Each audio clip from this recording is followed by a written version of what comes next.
Eso. Coach ici et toi ici. Quieras todo el protagonismo, tú. Aquí. Parfait.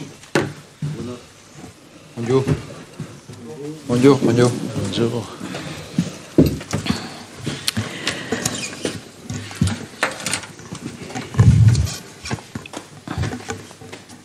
Bonjour à tous. Nous allons donc démarrer la conférence de presse de présentation du nouvel entraîneur Marcelino. Comme d'habitude, je vais laisser la parole au président Longoria, puis nous donnerons la parole au coach.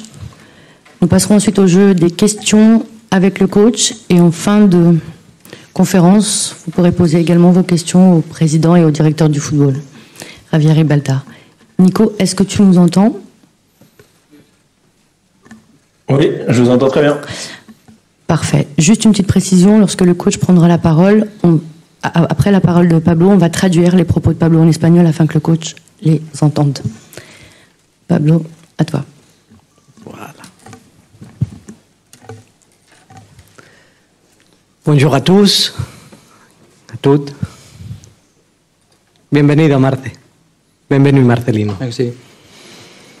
C'est un plaisir de partager cette présentation, ces moments, après tous les moments de réflexion que nous a apporté cet été, ce mois de juin, après la sortie de Igor Tudor, à laquelle je tiens à remercier son travail de la saison dernière.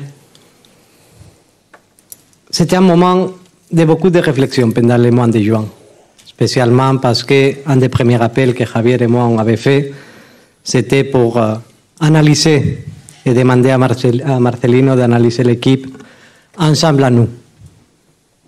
Pendant beaucoup de moments, on a beaucoup discuté de toute la configuration de l'équipe, de ce qu'on pouvait faire, de ce qu'on souhaitait de faire, et on s'est retrouvé dans beaucoup de valeurs. Je commence cette présentation avec une petite anecdote que j'imagine qu'il ne se rappellera pas. Je me rappelle dans un avion quand on partait la saison 18-19 à Crans Montana. Et quand il va de Valence à Crans Montana, dans l'avion, quand on avait atterri à Genève, on était ensemble dans l'avion, on analysait des choses quand j'étais directeur sportif à Valencia. Et on avait passé sur le vélodrome. Et la phrase de Marcelino, c'était « ça doit être un stade impressionnant ». Ça, c'était cette approximation dans l'avion. Et parfois, sont des signaux du destin. Dans toutes les conversations, on a fait des évaluations en commun dans lesquelles on partageait. On partageait les valeurs qu'on veut mettre ensemble. On avait beaucoup discuté entre nous dans des différentes conférences de presse que c'est la valeur de l'organisation, du travail, de l'humilité, de savoir qu'avec des valeurs primaires basées sur l'organisation et le travail et avoir beaucoup de la rigueur sont des choses qui sont fondamentales pour construire un effectif. On s'est retrouvé dans ces valeurs, sont les valeurs qu'il a dans la vie. Aussi à niveau footballistique, il est un entraîneur avec beaucoup d'organisation, avec beaucoup de structure, avec une transition offensive qui colle parfaitement avec les valeurs que portent ces villes, ces clubs, nos supporters, cet stade. La chose la plus importante dans toutes les conversations, c'était le partage d'une illusion et d'une ambition qu'on a bien aimé écouter dans toutes les conversations qu'on a fait. Ce sont beaucoup de valeurs. Le coach, il a signé un contrat pour les prochaines saisons. C'est un projet qu'on veut construire tous ensemble. Je crois que ce sont les valeurs que ça va nous porter à avoir des résultats. Et on considère que ce sont les bonnes valeurs pour ce club. Tu colles parfaitement, Marcelino, à l'esprit et à la culture qu'on veut mettre en place dans ce club. Pour ça que je te souhaite bonne chance, beaucoup de travail et droit au but. Muchas gracias. Merci. Nico, je te laisse traduire. Hola a todos, bienvenido. Es un placer estar aquí y compartir esta presentación. Hemos tenido una larga reflexión este verano, en este mes de junio, después de la partida de Igor Tudor, el que también quiero agradecer su trabajo del año pasado. Como he dicho, hemos tenido un momento largo, una reflexión en junio, y tuvimos muy rápidamente una primera llamada con Marcelino para analizar juntos lo que pensaba del equipo, hablar un poco de la configuración, de lo que se podía hacer y lo que no, lo que queríamos hacer y lo que se podría hacer con este equipo, y rápidamente nos dimos cuenta que teníamos los mismos valores. Y quiero empezar recordando una anécdota que creo que él no se acordará, pero fue en un avión en la temporada 18-19 que íbamos a Crans-Montana con el equipo, con el Valencia, y desde Valencia pasamos por Ginebra para ir ahí y sobrevolamos el velódromo en ese momento. Yo era director deportivo del Valencia, sobrevolamos el estadio y él me preguntó, me dijo que tiene que ser impresionante este estadio, ¿no? Y parece quizá como una señal del destino. Y luego, bueno, a partir de ahí hemos tenido muchas conversaciones, hemos evaluado también muchas cosas juntos en el pasado. Hablamos mucho también en ruedas de prensa de los valores que queremos aquí, también el rigor, y creemos que estos valores de trabajo y de rigor son fundamentales para un equipo, y nos dimos cuenta que tenemos los mismos valores que tiene Marcelino, y también futbolísticamente hablando, por supuesto, tiene mucha estructura, mucha organización también, es un entrenador que trabaja mucho la transición ofensiva, y creemos que eso pega mucho tanto al equipo, al club, al estadio, a la ciudad y a los hinchas, y es algo muy importante para nosotros. Y también el compartir una ilusión y unas ganas de trabajar y una ambición, ¿no? Que es un poco lo que vimos cuando hablamos con él y que nos gustó mucho, estos valores. Ha firmado para 2 temporadas y queremos que este sea un proyecto conjunto, y también pensamos que estos valores que he dicho pues nos ayudarán y nos permitirán tener buenos resultados. Y así que, bueno, de desearle toda la suerte del mundo a Marcelino, mucha suerte, mucho trabajo y, por supuesto, directo al gol. Merci. Bonjour. Merci à vous d'être ici. Je m'excuse pour mon français. J'espère pouvoir communiquer avec vous en français le plus tôt posible. Me vais a permitir que inicie este acto mostrando mi admiración por este club, por su historia, por su afición y por Marsella. Mi agradecimiento al propietario, Frank McCourt, al presidente, Pablo Longoria, al director deportivo, Javier Ribalta, y a su equipo de trabajo por confiar en nosotros para afrontar una temporada llena de ilusión y retos. En esta novedosa experiencia hay algo muy motivador: el reto de dirigir a uno de los grandes clubes de Europa.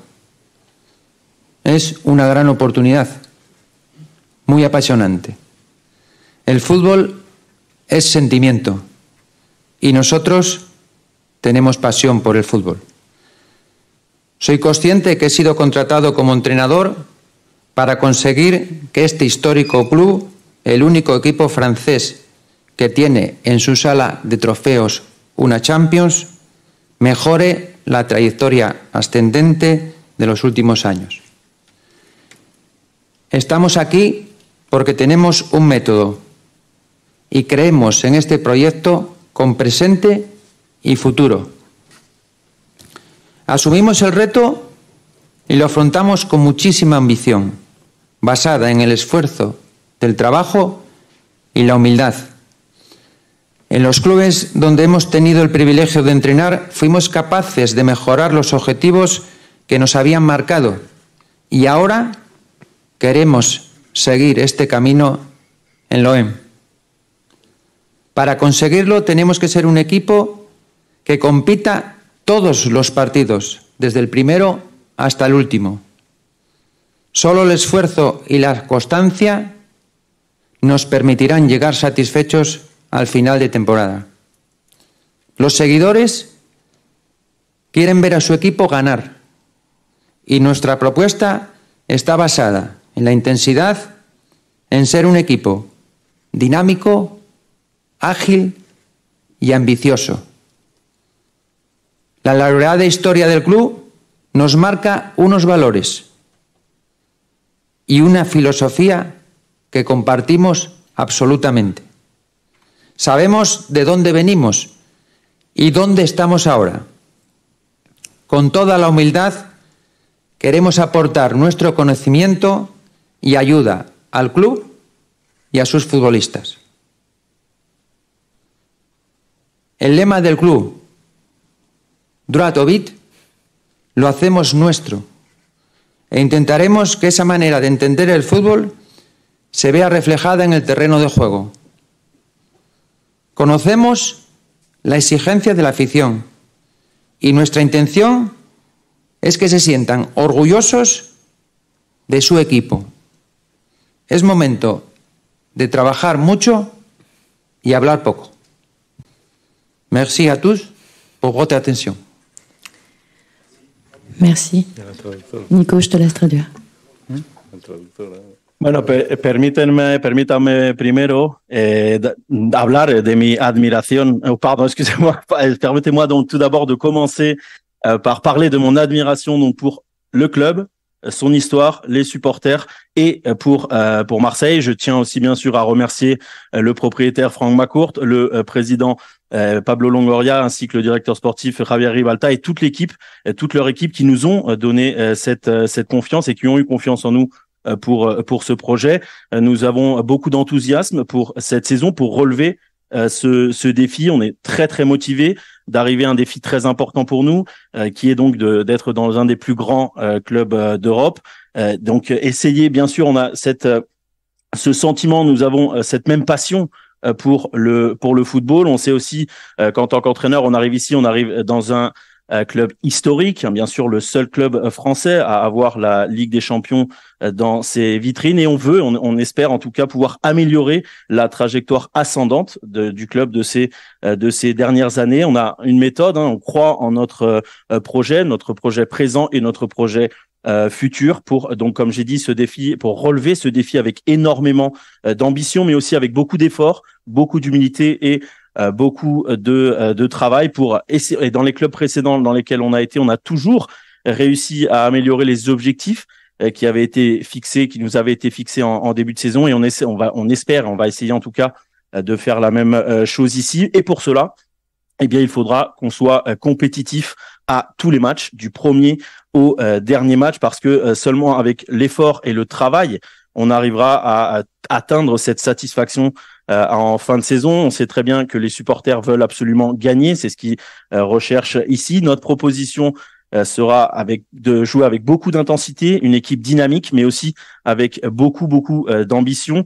On connaît, comme j'ai dit, l'histoire de l'Olympique de Marseille, les valeurs qu'ils ont, et notre philosophie, eh bien, va coller à cette histoire et ces valeurs du club de l'Olympique de Marseille. On sait d'où on vient et on sait où on est aujourd'hui. On a, avec toute notre humilité, on va essayer d'apporter notre connaissance afin d'aider les joueurs. Aujourd'hui, le slogan de l'Olympique de Marseille, dont droit au but, eh bien, on le rend à nous. Ça devient notre slogan aussi. Et pour ça, il faut aussi qu'on le voit sur le terrain. Donc, on va être très exigeant. On connaît l'exigence qu'il y a pour l'Olympique de Marseille. On connaît l'exigence des supporters. Donc, on doit aussi travailler avec ça, et on sait qu'ils veulent être fiers de leur équipe. Donc maintenant, eh bien, c'est le moment de plus travailler et de moins parler.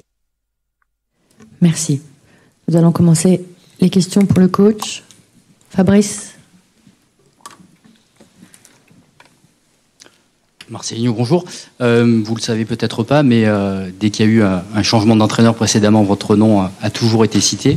Du coup, ça y est, vous voilà à Marseille. Vous avez parlé de votre méthode. Est-ce que vous pouvez nous en dire plus? On a lu beaucoup de choses ces derniers temps à votre sujet. Est-ce que vous pouvez nous détailler un peu plus votre méthode? Est-ce que vous comptez mettre en place? Bueno, buenas tardes, Marcelino. No sé si lo sabe, pero cada vez que ha habido un cambio de entrenador aquí, su nombre siempre se ha hablado, siempre ha aparecido y ha hablado de su método un poquito en esta presentación, pero nos gustaría que nos detallara un poquito más ese método, por favor. No sabía que mi nombre había sido vinculado al OEM anteriormente. Nosotros somos un grupo de trabajo donde creemos en nuestra metodología. Muchos de los integrantes del cuerpo técnico llevamos 20 años juntos y eso nos hace, pues, bueno, tener una visión clara de lo que queremos trabajar y cómo hacerlo.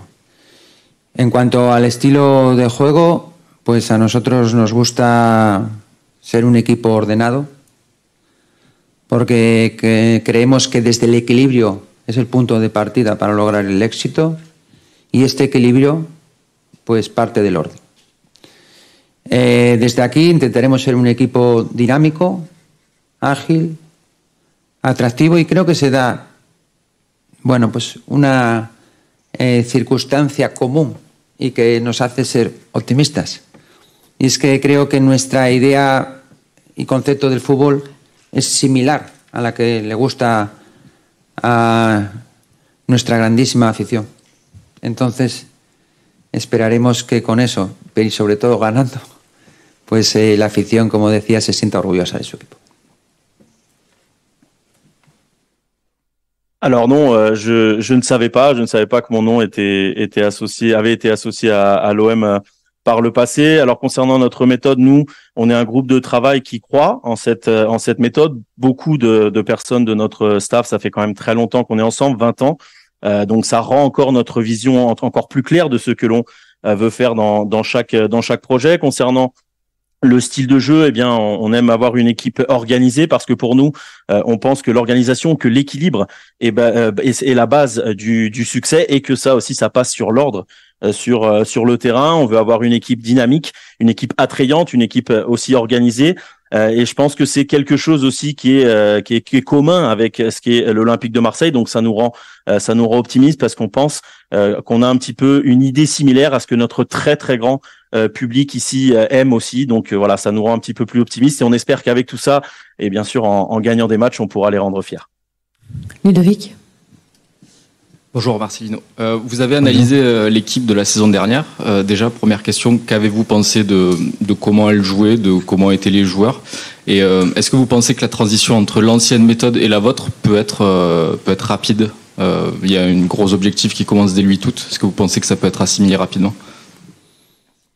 Bueno, ha analizado el equipo de la temporada pasada. Quería, bueno, pues saber un poco qué es lo que piensa de lo que ha visto y por supuesto saber qué piensa de la transición, ¿no? Del estilo de juego que tenía el equipo el año pasado con el que va a tener ahora, que si puede ser una transición rápida sabiendo que hay objetivos desde ya, ¿no? Que llegan a final de mes.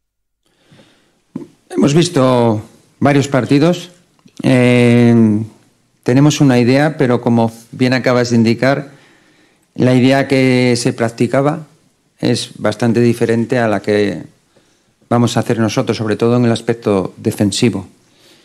Pero la transición tiene que ser, debe de ser, va a ser muy rápida, porque la competición, y una competición súper atractiva, está muy cercana. Intentaremos trabajar bien y mucho para que el equipo capte las ideas lo antes posible, que estoy convencido que lo va a hacer y que para el primer partido de competición ya seremos un equipo competitivo. Alors oui, on a vu plusieurs matchs de la saison passée. On a vu un petit peu l'idée qu'avait l'équipe, mais c'est vrai que comme vous avez dit, c'est une idée qui va être plutôt différente de ce que l'on fait nous, surtout défensivement. Concernant la transition, eh bien, il va falloir qu'elle soit rapide de toute façon parce que on a une compétition et pas les moindres, une compétition très attrayante qui arrive rapidement. Donc pour ça, eh bien, il va falloir essayer de travailler bien et beaucoup et rapidement pour que l'équipe comprenne au plus vite Mais moi, je suis convaincu qu'on sera très, très rapidement compétitif dès le premier match. Michel. Bienvenido, señor Marcelino. Dos preguntas, por favor. Vos prédécesseurs avaient un système de jeu bien défini et, selon moi, ne variait pas, ne s'adaptait pas à l'adversaire. Donc on parle de vous qui avez l'habitude plutôt de jouer en 4-4-2. Est-ce que ça sera ce système et est-ce que vous pouvez le changer selon l'adversaire, selon les rencontres? Et la deuxième question, c'est est-ce que vous aimeriez que les renforts arrivent très très vite pour qu'ils soient compétitifs pour le 8 août, pour le premier match préliminaire de la Ligue des Champions? Bueno, como saben los entrenadores que pasaron por aquí antes que usted, tenían un estilo muy definido, pero sobre todo era un estilo que no variaba mucho, que no se adaptaban ellos mucho al rival, no lo cambiaban mucho. Sabemos que usted juega, por ejemplo, bastante más en 4-4-2, si va a ser así o si usted sí que variaría este esquema o se adaptaría más al rival y, por supuesto, luego saber si le gustaría tener los fichajes cuanto antes, ya que hay un partido el 8 de agosto ya oficial. Nosotros tenemos una organización que va a depender de los futbolistas. No nos alejaremos mucho del 4-4-2, pero sí que creo que en función de la confección final de la plantilla podremos jugar, yo creo que 4-2-3-1 o 4-4-2, que es similar, prácticamente lo mismo, depende de los perfiles de los jugadores ofensivos, o también es posible que nos decantemos por jugar 4-3-3. Pero ya veremos cuando tengamos los futbolistas y cómo esta plantilla se adapta mejor a lo que queremos. Pero independientemente de eso, nosotros no andaremos cambiando de sistema por cómo juega el rival.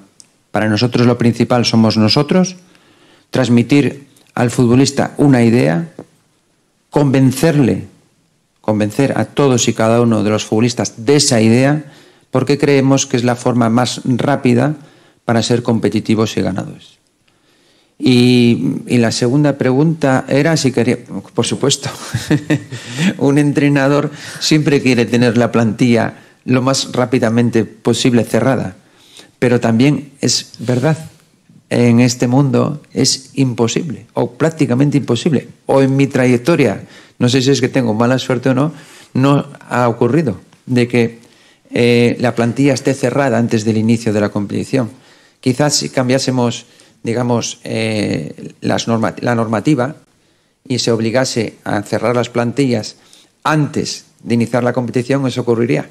Pero hasta el 31 de agosto el mercado pues es muy exigente y vemos en todas las partes, sobre todo de Europa, que es lo que más cercano, Francia y el resto de ligas muy competitivas, que muchas de las plantillas se cierran al final. Alors nous, notre organisation va dépendre déjà des joueurs, hein, bien sûr. Ça s'éloignera pas beaucoup du 4-4-2. Ça va dépendre, donc, comme j'ai dit, de l'effectif, de l'équipe, même si on peut passer en 4-2-3-1 aussi. C'est vrai que c'est un schéma quand même très très similaire. Ça dépend juste en fait des différents profils des joueurs offensifs. Après, on a aussi la possibilité de jouer en 4-3-3. Mais voilà, tout ça, on verra. Ça va dépendre de l'effectif et de l'adaptation. Mais nous, on va pas changer notre système tout le temps selon un adversaire ou un autre.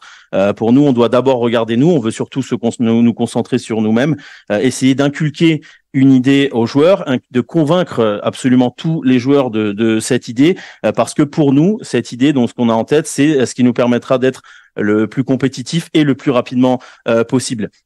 Ensuite, la deuxième question, bien sûr, je pense que tout le monde veut avoir un effectif fermé le plus rapidement possible, mais tous les entraîneurs aimeraient ça, mais c'est vrai que dans le monde du football, c'est impossible. En tout cas, pour moi, ça ne m'est jamais arrivé. Je ne sais pas si je suis malchanceux, mais j'ai jamais eu un effectif totalement fermé avant le début de la saison. C'est vrai qu'il faudrait peut-être aussi réfléchir à changer les règles pour assurer ou pour obliger les effectifs à être totalement fermés avant le début de la compétition. Mais là, aujourd'hui, eh bien, on a jusqu'au 31 août. Voilà, c'est un marché en plus qui est très exigeant en Europe et même dans tous les grands championnats. On voit tout le temps qu'aucune équipe est totalement close ou totalement prête au début de la compétition. Constant. Bienvenue Marcelino, bonjour. Vous avez parlé d'objectifs tout à l'heure. On a l'impression que vous avez une recette pour les coupes, parce que vous avez fait 2 finales de Coupe du Roi récemment, vous en avez gagné une avec Valencia. Vous savez que l'année dernière, l'OM a perdu contre Annecy, c'était une mini-catastrophe, et l'OM court depuis très longtemps après la Coupe de France. Alors ma première question, c'est est-ce que pour vous, pas pour le club, pour vous, c'est un vrai objectif? Et la seconde question, c'est quelle est votre recette pour gagner ces compétitions-là? Bueno, bienvenido. Primero, luego ha hablado usted antes de objetivos. Parece que tiene una buena receta para lo que son las copas, las competiciones de Copa. Ha jugado 2 finales hace poco, incluso ganó una con el Valencia. Sabe, o no sé si sabe, pero el Olympique de Marsella perdió el año pasado con un equipo mucho más pequeño, con el Annecy. Fue un palo muy duro para el club y además un club que lleva muchísimos años sin ganar esta competición. Quería saber, no para el club, sino si para usted la Copa de Francia es un objetivo y también si nos puede dar un poco la receta, ¿no?, para poder ganar esta competición. Merci beaucoup. Nosotros creo que hay que marcar los tiempos. Los tiempos ahora es conocer y construir. Y luego no tiene que haber diferencia. Cuando empieza la competición es ganar ese partido. Si nos toca jugar la Copa de Francia, ganar ese partido. Si nos toca jugar la Liga, ganar ese partido. Si nos toca jugar la Champions, ganar ese partido. Esa mentalidad es la que tenemos que inculcar y la que tienen que tener todos los futbolistas del OM. Ganar el siguiente partido, no mirar más allá. Cuando normalmente vas subiendo unas escaleras y miras lejos, tropiezas con la cercana y te puedes caer. Nosotros no queremos caer. Queremos trabajar fuerte durante la semana, preparar ese partido lo mejor posible y luego demostrar y que la afición perciba que nuestra mentalidad es ganar ese partido. Alors, je pense que nous, en tout cas, ce qu'on pense, c'est qu'il faut marquer les temps. D'abord, maintenant, pour l'instant, aujourd'hui, le temps, c'est de connaître et de construire. Une fois que c'est fait, on doit faire aucune différence. La seule mentalité, c'est de gagner les matchs. Donc, si on a un match devant nous de Coupe de France, il faut gagner ce match. Si on a un match devant nous de championnat, de Ligue 1, on doit gagner ce match. Si c'est un match de Ligue des Champions, on doit gagner ce match. C'est cette mentalité-là qu'on doit inculquer à absolument tous les joueurs de l'Olympique de Marseille, de gagner, de pas voir plus loin. Par exemple, vous savez, si vous montez un escalier et que vous regardez loin devant vous, eh bien vous pouvez tomber en vous prenant les pieds avec le prochain qui est devant vous. Donc ça, nous on veut pas tomber en faisant ça. Donc on veut se concentrer sur chaque semaine, travailler dur chaque semaine, préparer les matchs et puis montrer à tout le monde et aussi bien sûr au public marseillais qu'on a cette mentalité de gagner absolument tous les matchs. Mourad. Bonjour, bienvenue à Marseille. Alors vous nous avez parlé d'une idée que vous allez essayer de transmettre à vos joueurs. Est-ce que vous pouvez nous préciser un peu quelques grandes lignes tactiques que vous allez essayer de mettre dans cette idée pour préciser un peu ma question? Par exemple, votre prédécesseur insistait beaucoup sur le marquage individuel, le contre-pressing haut. Si vous aviez ce type de précepte tactique, quel serait-il dans l'idée que vous allez essayer de transmettre aux joueurs? Est-ce que vous avez des choses vraiment que vous allez transmettre et dont vous ne dérogerez pas? Merci.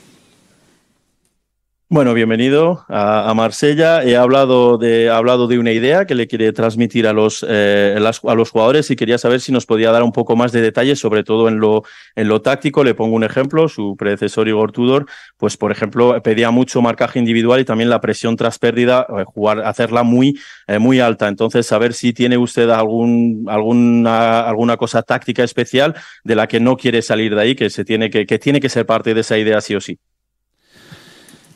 Merci beaucoup. En el fútbol respeto toda idea de juego. Creo que todas son válidas y lo importante es que los jugadores se sientan identificados con esa idea. Yo en mi caso, lo que sí os puedo asegurar que no vais a ver nunca, aunque sirva paradójico, es marcaje individual. No lo veremos en todo el año. Pero eso no quiere decir, por supuesto, que eso esté mal. No, es que concibo el fútbol de otra forma, ni mejor ni peor, diferente. Entonces, nosotros jugaremos el 80% de los partidos con 4 defensas, o el 90%, y jugaremos en marcaje zonal. Y estableceremos zonas de presión en función de los jugadores que tengamos y cómo ellos estén en el campo a gusto y convencidos. Y me encanta la presión a la pérdida, en campo contrario, me encanta. Creo que es algo que utilizan hoy en día en los principales equipos de Europa. Y cuando los equipos que ganan Champions y que son pues una referencia para seguir mejorando y aprendiendo lo hacen, lo lógico es que nosotros también intentemos aplicarlo. Alors moi, dans le football, je respecte absolument toutes les idées, toutes les opinions, tous les styles, toutes sont valables. Mais le plus important pour nous, c'est que tous les joueurs arrivent à s'identifier à ce que nous, on veut. Mon cas, par exemple, je peux vous assurer que vous ne verrez pas de marquage individuel dans la saison. On va pas le faire, mais ça veut pas dire que c'est pas bien. C'est juste que moi, je vois le football d'une manière différente. Je peux vous dire aussi qu'on va jouer 80% ou peut-être 90% des matchs de la saison avec 4 défenseurs, qu'on jouera avec un marquage plus en zone. Et ensuite, on établira des zones de pressing, mais encore une fois, ça dépendra des joueurs qu'on a et puis de comment ils sont plus à l'aise sur le terrain pour faire aussi ce pressing. Le contre-pressing, personnellement, j'adore, mais c'est vrai qu'aussi, ça se voit que les principales équipes européennes l'utilisent aujourd'hui, et puis que si ces équipes-là, en plus, ce sont des équipes qui arrivent et qui gagnent la Ligue des Champions, eh bien on sait et on comprend qu'on doit un petit peu les prendre comme modèle et qu'on devrait l'appliquer. Hugo. Bonjour coach. À Marseille, on utilise le même mot pour dire partenaire de travail et ami. Ce mot-là, c'est collègue. Et donc, moi, je voulais savoir quelles étaient vos relations personnelles avec le président Pablo Longoria, que vous avez connu quand il était très jeune, même s'il est encore jeune. Bueno, en Marsella utilizamos la misma palabra para decir un colega de trabajo y un amigo, que pasa igual en España, que decimos un colega y un amigo. Entonces quería conocer un poquito más la relación que tiene con Pablo Longoria, que le conoció muy joven, aunque bueno, todavía sigue siendo muy joven. Cada uno tenemos un concepto de la amistad. Para mí, con todos mis respetos, no es lo mismo colega que amigo. Es para mí bastante diferente. Amigo es el que sé que me va a ayudar cuando de verdad lo necesito. Amigo es el que siempre está ahí, en los buenos y en los malos momentos. Colega es el que queda así cuando va bien. Ese es mi concepto de la amistad, que respeto todos los conceptos.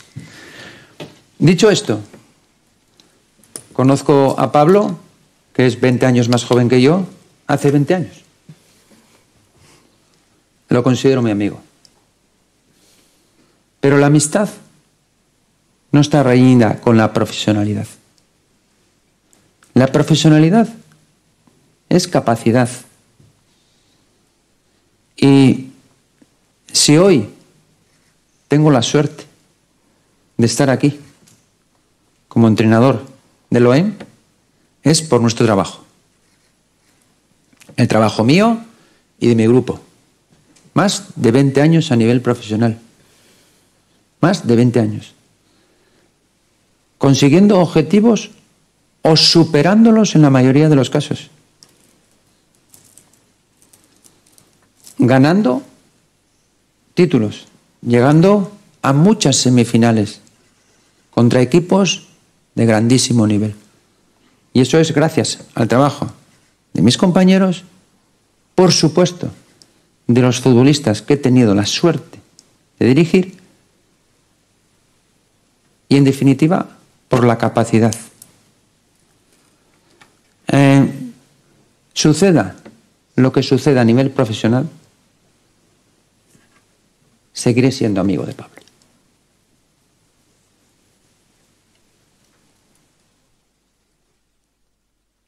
Alors, chacun... Puede traducir. Chacun a son concept de l'amitié, hein, et puis avec tout le respect, pour moi c'est absolument pas pareil. Donc un collègue de travail et un ami, c'est quelque chose de très différent. Un ami, c'est quelqu'un que tu sais qu'il sera toujours là et qui va t'aider quand tu en auras vraiment besoin, qui sera toujours là dans les bons et dans les mauvais moments. Alors qu'un collègue de travail, c'est celui qui va te taper un petit peu sur l'épaule pour te dire ça va. Voilà, moi, c'est mon concept. Encore une fois, je respecte tous les concepts. Alors, une fois ceci étant dit, Pablo, c'est quelqu'un que je connais. Il a 20 ans de moins que moi. Et je le connais depuis 20 ans. Et c'est une personne que je considère comme mon ami. Mais encore une fois, l'amitié n'est pas, ça ne change pas le professionnalisme ou les capacités. Ici, aujourd'hui, je suis ici. Moi, je suis entraîneur de l'Olympique de Marseille et je sais que c'est grâce à mon travail, mais aussi à celui de mon équipe de travail. Ça fait quand même plus de 20 ans qu'on est au niveau professionnel. On a toujours atteint nos objectifs ou plus, même la majorité des fois. On a gagné des titres. On a joué beaucoup de demi-finales contre des très grandes des grandes équipes. Donc tout ça aussi, eh bien, je pense que c'est dû à notre capacité. Voilà. Et puis, peu importe ce qui va se passer à niveau professionnel ici, Pablo restera mon ami. Mathieu. Bonjour coach, deux questions sur deux personnages. Le premier, c'est Geoffrey Kondogbia, votre première recrue pour votre équipe. Est-ce que vous pouvez nous dire voilà ce qu'il va vous apporter à votre méthode, à votre système? Et le second, c'est Luis Enrique, qui va être présenté par le PSG demain, que vous avez longtemps affronté en Liga. Voilà, je voulais savoir ce que vous pensez de vos retrouvailles dans un tout autre contexte. Bueno, dos preguntas sobre dos nombres propios. El primero, Geoffrey Kondogbia, que es el primer fichaje de este equipo este verano, saber un poco qué es lo que va a aportar en su idea o en su sistema de juego un jugador como Kondogbia. Y el segundo nombre propio es Luis Enrique, que estará en el Paris Saint-Germain este año. Habéis jugado muchas veces el uno contra el otro en Liga, pero ¿qué es lo que piensa, bueno, de verle aquí ahora en otro entorno también? Kondo, como lo llamo, pues tuvimos la suerte de dirigirlo en Valencia. Me parece un futbolista de primer nivel. Pero también os quiero comunicar que esta era una operación que estaba realizando el club antes de hablar conmigo. No es una petición personal de este cuerpo técnico o mía, sino pues que se habían iniciado unas negociaciones con ese futbolista que estaban bastante avanzadas antes de hablar con Pablo y con Javier. Y Luis Enrique me parece un gran técnico, es un gran entrenador. ¿Quién nos iba a decir, no? Lo que da la vida. Dos asturianos de Gijón, españoles, uno entrenó al PSG y otro lo es. Es el fútbol, es la vida. Es difícil, pero así es. Le tengo un grandísimo respeto profesional y personal y bueno, pues le deseo lo mejor. No cuando juegue contra nosotros, por supuesto. Alors, concernant Kondo, hein, moi je l'appelais comme ça. C'est vrai qu'on a eu la chance de travailler avec lui à Valence.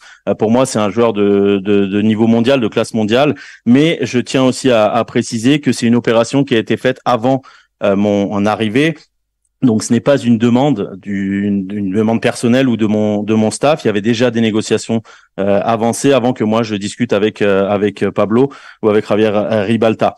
Concernant Luis Enrique, c'est un très très grand entraîneur. Hein. C'est vrai que c'est assez incroyable de voir deux Asturiens de Gijón, donc deux Espagnols qui vont maintenant entraîner le Paris Saint-Germain et l'Olympique de Marseille dans la même saison. Mais voilà, c'est ça, c'est le football, c'est la vie. C'était quelque chose qui pouvait paraître difficile, mais on est là. C'est vrai que j'ai beaucoup de respect pour lui, que ce soit professionnellement et personnellement. Donc je lui souhaite le meilleur, je lui souhaite bonne chance, mais pas quand il va jouer contre nous, bien sûr. Nico. Bonjour, bienvenue. Quel regard vous portez sur l'effectif avec lequel vous commencez vos premiers jours? Quel effectif vous espérez? Alors sans parler forcément de nom, sur quel poste ou quel genre de joueur vous attendez? Et petite question subsidiaire, qu'est-ce que vous connaissez, à part ce survol qu'a évoqué Pablo Longoria, du Stade Vélodrome? Bueno, bienvenido. Quería primero saber qué es lo que piensa del equipo que tiene a disposición a día de hoy, qué es lo que espera, obviamente sin darnos nombres, pero si cree que hay que reforzar quizás alguna posición o qué tipo de jugadores le gustaría traer en este mercado. Y una segunda pregunta, ¿qué es lo que conocía del Estadio Velódromo, menos por supuesto la anécdota que ha dado Pablo sobre lo de sobrevolarlo en avión? Merci beaucoup. Bueno, la plantilla tenemos que confeccionarla. Llevamos un tiempo hablando profundamente y veremos. El año pasado, pues creo que por la estructura que tenía, ahora debemos de cambiar o necesitamos algunos perfiles diferentes para algunas posiciones, en función también de lo que hablamos anteriormente. Y bueno, pues por la forma de jugar había bastantes jugadores por dentro, ahora también tenemos la idea de traer más jugadores por fuera para poder atacar por bandas y atacar los espacios. Y bueno, estamos en un proceso que no podemos tener pausa, pero tampoco precipitación. Tenemos que hablar y convencernos todos de que la decisión definitiva, en la que yo tendré mi participación, opinión, pero no decisión definitiva, y quiero que quede claro, pues llegar a la conclusión de cuáles son los jugadores que necesitamos y aquellos que dentro de las posibilidades económicas nos pueden dar un mejor nivel, ¿no? Y en ese proceso estamos. Entonces, pues bueno, eso unido al conocimiento que voy a tener de la plantilla en el día a día, que te da muchísima más información que una visión, ¿no? Y luego la segunda pregunta, ¿cuál era? ¿Qué es lo que conocía del Velódromo? Pues mira, yo conocí este campo en 1985, donde jugué con la selección española sub-20, el torneo de Toulon, que jugamos contra Francia. Palmamos 1-0, gol de Papin. Y lo recuerdo perfectamente. Claro, el campo por aquel entonces, siendo bonito, no es este grandísimo estadio en el que ahora voy a estar y espero disfrutar y mucho. Alors oui, c'est vrai qu'il faudra faire quelques changements peut-être dans cet effectif. Ça fait un moment qu'on en discute, tout simplement parce que quand on regarde un petit peu ce qui a été fait la saison dernière, la structure était différente. Donc maintenant, eh bien, on aura besoin de profils de joueurs différents. Concernant notre style de jeu, par exemple, le style de jeu qu'il y avait l'année dernière, il y avait beaucoup de monde à l'intérieur du terrain. Nous, on veut plutôt des joueurs qui soient de côté, des joueurs qui peuvent aussi plus attaquer les espaces. Mais voilà, tout ça, c'est un processus. On peut pas avoir de pause ni de précipitation dans ce processus. On doit tous discuter pour se convaincre de la même décision. Moi, je vais participer à cette décision, je donnerai mon opinion, mais la décision définitive ne sera pas la mienne. Ça, je tiens également à le préciser. La conclusion ne sera pas la mienne. On doit trouver, voir un petit peu quel type de joueur on peut amener au club, mais bien sûr aussi dans un budget qui a été établi. Donc voilà, c'est ce processus, en plus du fait que bien chaque jour maintenant je vais connaître un petit peu mieux l'effectif, ça va nous donner aussi beaucoup plus d'informations. Concernant le Vélodrome, eh bien moi, ce stade, je l'ai connu en 1985. Je suis venu jouer avec l'équipe d'Espagne et moins de 20, le tournoi de Toulon contre la France. On avait perdu 1-0 avec un but de Jean-Pierre Papin. Voilà, je m'en rappelle très très bien. C'est vrai qu'à l'époque, le stade n'était pas aussi énorme, ou c'était pas le stade que l'on voit aujourd'hui, mais j'espère dans ce très grand stade encore aujourd'hui pouvoir bien prendre beaucoup de plaisir. Timothée. Bonjour, Timothée Mémon, RMC Sport, derrière les caméras. Bienvenue en France. On vous dit très exigeant comme coach. quelles sont les règles de vie que vous allez imposer, enfin proposer à votre groupe et quels sont les domaines sur lesquels vous êtes exigeant en dehors du terrain? Bueno, bienvenido a Francia. Es usted un entrenador que se dice que es muy exigente. Entonces queríamos saber un poco en qué normas, ¿no?, de vida también de los jugadores es muy exigente y qué es lo que les va a proponer a los jugadores en ese sentido y en qué sectores es más exigente, aparte de, por supuesto, lo que es el terreno de juego. Creo que el terreno personal es importante, muy importante para nosotros. A mí me gusta el diálogo, la cercanía, y ese diálogo será fuerte, cada vez más fuerte y duradero si hay sinceridad. Creo que la sinceridad es un valor fundamental, un valor que no tiene discusión en las relaciones humanas. Y eso es lo que tenemos que conseguir con todos y cada uno de los jugadores. Y luego defendemos lo hay que defenderlo, hay que apoyarse, hay que ser solidario, hay que ser un equipo, hay que en los momentos de dificultad, a base de ayuda, revertir esa situación si surge. Y entonces creo que lo uno en lo personal y el esfuerzo, la humildad y el trabajo nos hará ser un equipo competitivo. Por eso antes decía, insisto mucho, primero es hacer una plantilla, luego, muy importante, hacer un equipo. Y para eso tenemos que fichar futbolistas compatibles y personas compatibles. Esa es la idea que estamos y que también comentamos de que no debe llevarnos a la precipitación para intentar pues cometer los menos errores, porque en el fútbol es muy difícil, prácticamente imposible acertar todo, pero sí pues minimizar los errores.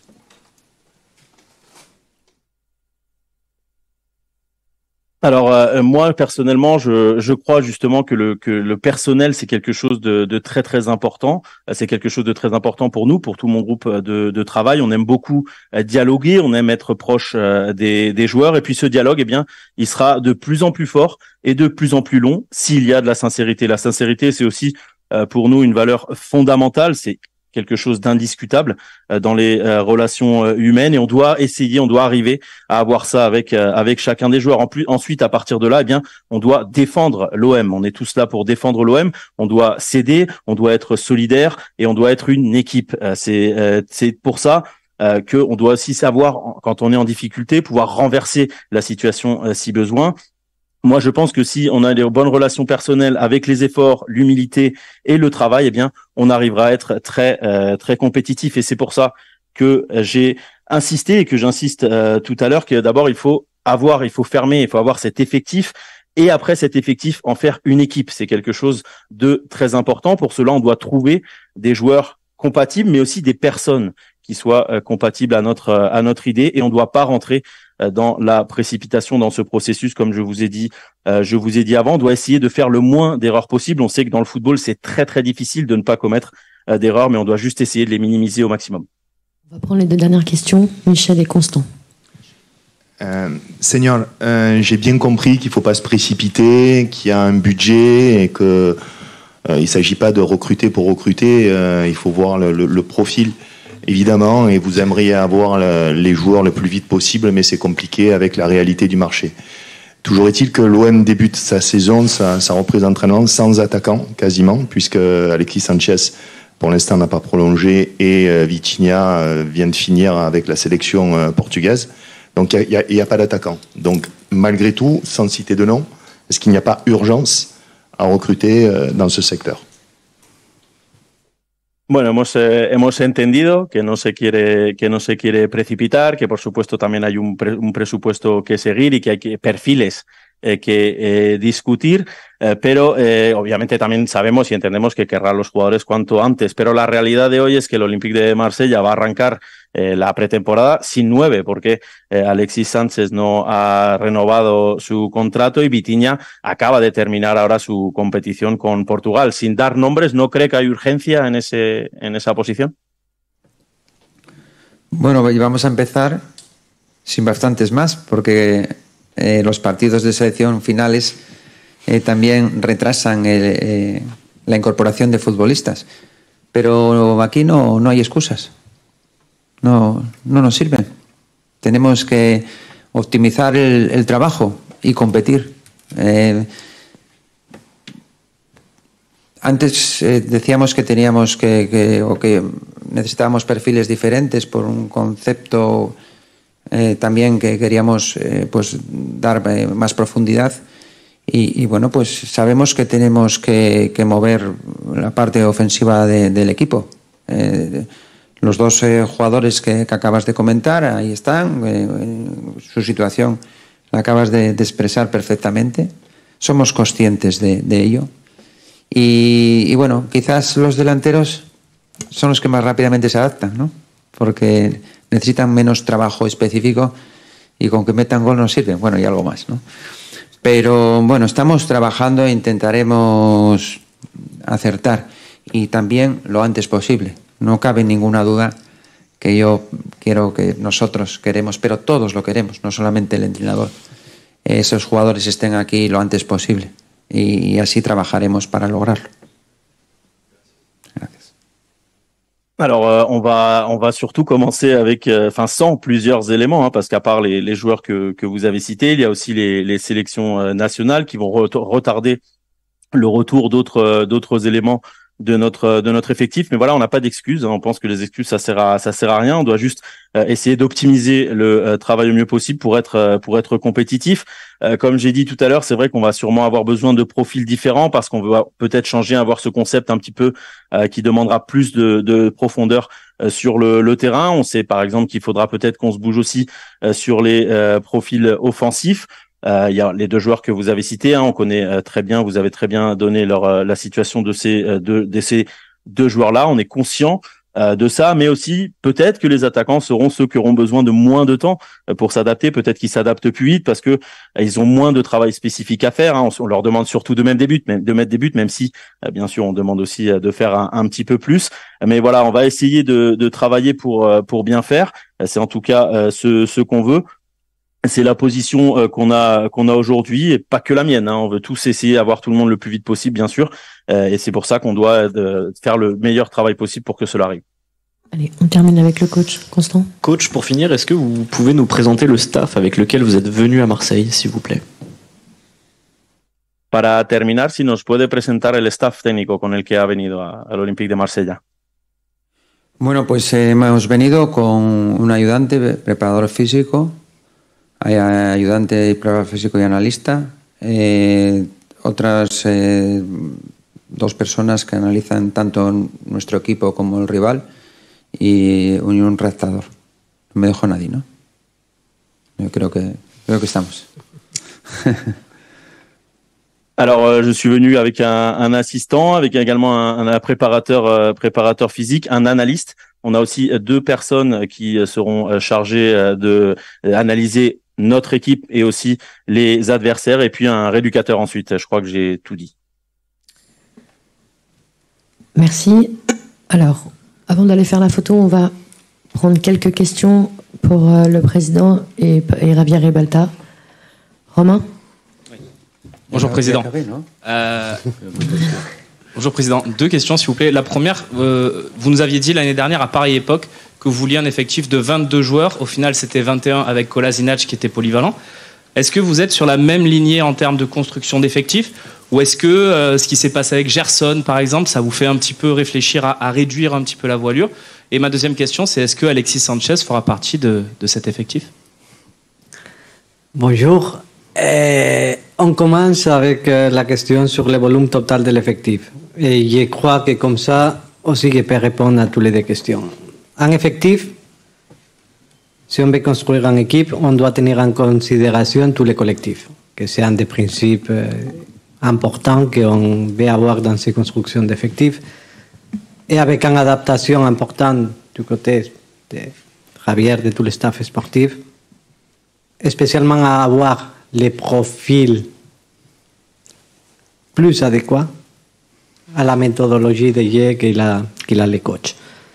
Ça ne veut pas dire que sont 22 joueurs, 21 joueurs, parce que peut-être qu'il y a des situations dans lesquelles un joueur c'est polyvalent et tu peux réduire parce que ou que tu as des joueurs polyvalents que tu peux faire en construction avec moins de joueurs, spécialement parce qu'il peut te donner de différentes positions et aussi en adaptation entre les différents joueurs. Sur la question d'Alexis, Alexis a fini son contrat le 30 juin. C'est vrai qu'il a des conversations entre les deux côtés. La chose importante dans ce moment, c'est qu'on a beaucoup discuté la première semaine pour analyser tout l'effectif. C'est important que le coach il comprenne tous les joueurs qu'il a à disposition dans ce moment, qu'il parle avec tout le monde à titre individuel pour bien connaître les joueurs. Une chose, c'est voir les joueurs et analyser les joueurs. Une autre chose, c'est avoir tous les joueurs en disposition. Ce qu'on va faire pendant les prochains jours, spécialement parce qu'une chose, c'est la distance dans laquelle on peut parler avec les coachs. Une autre chose, c'est déjà sur le terrain dans lequel, depuis hier, qu'on a parlé pendant longtemps et analysé les différentes situations. C'est une décision en commun, comme le coach l'a dit, un participant dans la décision. Toutes les décisions qu'on va prendre dans le mercato seront en consensus entre le staff et le club. Et spécialement ici, c'est une décision à analyser. On respecte beaucoup ce qu'Alexis il a fait pour nous. La trajectoire qu'il a au niveau international. Alexis, il mérite du respect de tous nos côtés. Et en même temps, on doit bien analyser l'effectif pour comment faire tous ces secteurs offensifs dans lesquels je suis complètement d'accord avec les coachs, c'est à refaire pour le nombre de joueurs et aussi pour les caractéristiques individuelles des joueurs et voir comment tous les profils sont complémentaires entre eux pour arriver à s'adapter le plus possible à les besoins du coach. Ludo. Bonjour. Une question pour les deux dirigeants. Quel est le projet de l'OM avec les 5 joueurs qui reviennent de prêt Amavi, Lirola, De La Fuente, Ben Seguir et Pape Gay. Est-ce que vous pouvez nous expliquer ce que vous voulez faire avec ça? Et Isaac Touré aussi, 6 joueurs. Facile pour moi. Alors Isaac, il va partir avec le groupe. Après, ensemble, on va décider après le championnat. Les autres joueurs, je pense qu'ils ne vont pas rester avec nous. On doit trouver une solution. Le seul que je pense qu'il peut avoir la chance d'être avec nous, c'est Pape, parce qu'il vient de Séville, il y a un an de contrat, et il y a, comme vous savez, une situation spéciale. Donc, Pape, il va commencer avec le groupe. Les autres, je pense qu'on doit trouver une solution le plus vite possible. Michel. Bonjour Pablo. Vous commencez à maîtriser les supporters de l'OM. Vous connaissez leurs exigences, leur folie parfois. Quand on discute aujourd'hui avec eux, ils sont pas inquiets, ils sont très très inquiets devant l'absence de joueurs, alors que vous le savez, il y a une échéance le 8 août qui arrive. On a bien compris qu'il ne faut pas recruter n'importe qui devant la pression. Mais est-ce que dans les jours qui viennent, vous êtes en mesure de nous dire qu'il y a des joueurs qui vont arriver? Bonjour. On fait un historique. Et je comprends tout à fait l'inquiétude, spécialement parce que même que je suis supporter de mon club, je suis inquiète et je regarde tous les jours les journaux pour voir les Sporting de Gijón qui prennent chaque journée. Et je la comprends et je la partage tout à fait. Mais si on fait un historique, la saison 19-20, quand l'équipe il a repris avec 5 joueurs. Et à faire mesure, pendant le mercato et avec les bons timings, beaucoup de joueurs sont arrivés pendant cet été. C'est l'été dans lequel tout le monde il pensait que c'était difficile de recruter, spécialement parce qu'on venait dans une transition post-Covid. avec un marché particulier et avec un rentrée en Coupe d'Europe, en Europa League dans ce cas. La saison dernière, on se rappelle tout à fait quand sont arrivés les recrues. Il avait beaucoup de tension et beaucoup de nerviosisme au commencement des entraînements. Même, je me rappelle, les premiers jours d'entraînement, c'était la même question. Pas avec les joueurs internationaux, mais il n'y avait pas beaucoup de joueurs dans l'effectif. On est un groupe de travail qui travaille dur, avec beaucoup de convictions, mais surtout avec beaucoup de stratégies dans les marchés. Avec une participation dans un play-off en Ligue des Champions, c'est vrai que la situation idéale, c'est d'anticiper les temps le plus tôt possible, spécialement pour donner au coach la possibilité de pouvoir travailler avec la plus grande part de l'effectif avant ces play-offs que pour nous, et c'est moins de doute, pour nous, c'est très important pendant la saison. Après le mercato, il a ses temps. Nous aussi, on a nos temps, en sachant qu'on veut recruter le plus tôt possible, sans précipitation, mais aussi en sachant les bons moments de faire les opérations. Quand on a des objectifs clairs, si tu arrives très tôt, peut-être que tu fais un mauvais deal. Si tu as très clair qui est ton objectif et tu attends le bon moment de faire l'opération avec les besoins du coach. Normalement, ce n'est pas que tout l'effectif va arriver le 31 août. Le mercato a ses temps, on a nos temps et on chercherait de faire le plus tôt possible. Mais l'inquiétude, je peux la partager et je peux la comprendre. Mais c'est aussi vrai que quand il y a des stratégies et je considère qu'on a les idées claires, c'est attendre le bon moment de faire toutes les opérations de marché. Constant. Bonjour Président. Concernant des joueurs arrivés l'hiver dernier, est-ce que vous avez suivi l'Euro Espoir de Vitinha, qui a été quand même compliqué? Est-ce que vous êtes inquiet sur son cas particulier? Le cas de Vitinha, je crois que c'est un cas qu'on pourrait avoir beaucoup de temps de réflexion, spécialement parce que je considère que tout jeune joueur, il a besoin d'un temps d'adaptation et tous les attaquants ont besoin de beaucoup de confiance. Le cas de Vitinha, c'est un cas dans lequel il a une impression, comme tous les joueurs offensifs qui arrivent à l'OM, historique, qu'on la connaît, et on doit faire avec, ce n'est pas une critique. On a une question aussi d'un prix de transfert que ça met aussi de la pression, il ne faut pas se mentir. Et en même temps, c'est vrai qu'il arrivait les derniers jours de mercato, au dernier moment, avec un effectif que dans ce moment, il était dans une dynamique très positive fin janvier. Un attaquant, il vit de la confiance. Un jeune attaquant, aussi, il a besoin du temps. Je crois que ça va être important pour lui d'arriver, de s'adapter à une nouvelle méthodologie depuis les premiers jours, de travailler, de prendre des concepts, de faire une bonne préparation. Juger un joueur après 6 mois, je ne suis pas tout à fait d'accord. Et spécialement un jeune attaquant dans un ambiance comme l'OM, qu'on connaît la pression, et on connaît les attentes. On connaît les attentes qu'on a. Mais c'est très important aussi d'avoir la tête froide pour bien analyser. Et c'est notre responsabilité à tout le monde parce qu'on a un objectif en commun. On a la même direction. On veut que tout se passe bien. On doit chercher de lui donner une confiance pour voir les vraies Vitinha. Allez, on va terminer avec toi, Fabrice. Pablo, bonjour. Lors de ta conférence de presse de fin de saison, tu avais annoncé 8 à 9 arrivées. Est-ce qu'aujourd'hui, avec l'arrivée de Marcelinho et une nouvelle manière de jouer, est-ce que tu restes sur les mêmes niveaux ou est-ce que tu penses que ça va un petit peu augmenter? Et deuxième question, est-ce que le fait d'avoir tous ces tours préliminaires en août et de ne pas être certain de participer à la phase de poule de Ligue des Champions, est-ce que ça complique ta tâche et celle de Ravir pour le recrutement? Je commence par la fin. Normalement, connaître la compétition européenne dans laquelle tu vas participer, ça fait les budgets plus certains. En même temps, il y a des différentes stratégies que quelqu'un il peut prendre.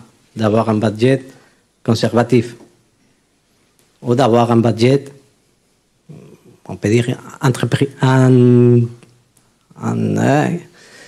ou avoir un budget très agressif, intrépido, je voulais dire.